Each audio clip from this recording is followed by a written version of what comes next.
সকল আজিৰ ভিডিঅ'টোৰ জৰিয়তে এটি ভাল খবৰ জনাবলৈ লৈছো এটাকৈ তিনিটাকৈ গুৰুত্বপূৰ্ণ ভাল খবৰ এইটো ভিডিঅ'ৰ জৰিয়তে জনাবলৈ চেষ্টা কৰিম মিছন বসুন্ধৰা 3.0 তাৰ লগতে আছে জীৱিকা হকিসকলৰ কাৰণে বহুত ভাল খবৰ আৰু অৰুণোদয় আঁচনি সম্বন্ধিত এটি বহুত গুৰুত্বপূৰ্ণ খবৰ অসম কেবিনেটে লোৱা তিনিটাকৈ গুৰুত্বপূৰ্ণ সিদ্ধান্ত এইটো ভিডিঅ'ত জনাম প্ৰথমতে আমি মিছন বসুন্ধৰাৰ কথা আলোচনা কৰিবলৈ লৈছো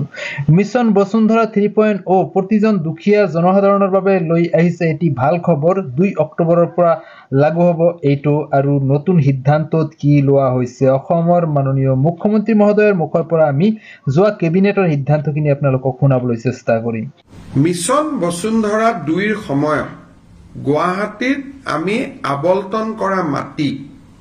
বা নগৰ অঞ্চলত আমি আবলটন কৰা মাটি প্ৰিমিয়াম হাই হোৱা কাৰণে মানুহে ল'ব পৰা নাছিলে যাতে দুখীয়া দৰিদ্ৰ মানুহেও মাটিখিনি ল'ব পাৰে মিছন বসুন্ধৰা 2 অক্টোবৰত আৰম্ভ হ'ব তাৰ আগতে যোগেন মহান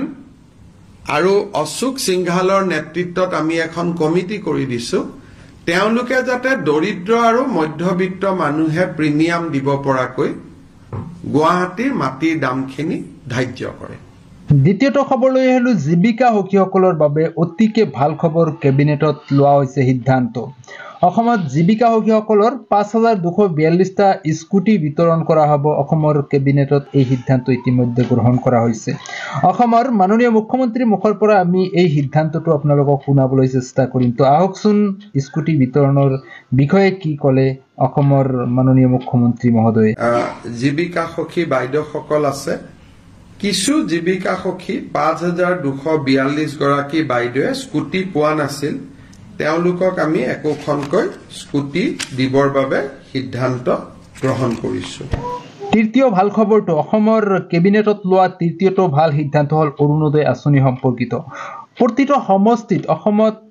সমষ্টিত 1000কৈ নতুন হিতাধিকাৰী সংলগ্ন কৰা হ'ব এই অৰুণোদয় আঁচনিৰ জৰিয়তে তো বন্ধুসকল অৰুণোদয় আঁচনিৰ সম্প্ৰসাৰণ সম্বন্ধিত এই গুৰুত্বপূৰ্ণ খবৰটো যোৱা কেবিনেট সিদ্ধান্ত গ্ৰহণ কৰা হৈছে অসমৰ মাননীয় মুখ্যমন্ত্ৰীৰ মুখৰ পৰা আমি আপোনালোকক কথাখিনি শুনাবলৈ চেষ্টা কৰিম কেবিনেটত লোৱা এটা ডাঙৰ সিদ্ধান্ত হ'ল অৰুণোদয় আঁচনিৰ সম্প্ৰসাৰণ আজিৰ ডেটত 27 লাখ ব্যক্তিয়ে অৰুণোদয় আঁচনিৰ সুবিধা লাভ কৰি আহিছে এতিয়া আমি প্ৰতি সমষ্টিতে আৰু 10,000 কৈ অৰুণোদয় আঁচনিৰ আমি হিতাধিকাৰী দিব খুজিছো যি ধৰণে আমি লোকসভা নিৰ্বাচনত আপোনালোকে জানে যে আমি সমীক্ষা পত্ৰ বিতৰণ কৰিছিলো সমীক্ষা পত্ৰবিলাক উভতি আহিলে তাতে আমি দেখা পালো যে 10-12 লাখ মানুহৰ হাতত অৰুণোদয় নাই সেই কাৰণে আমি অৰুণোদয় আঁচনিখনত নতুনকৈ 12,60,000 নতুন হিতাধিকাৰীক আমি অন্তৰ্ভুক্ত কৰিবলৈ সিদ্ধান্ত লৈছো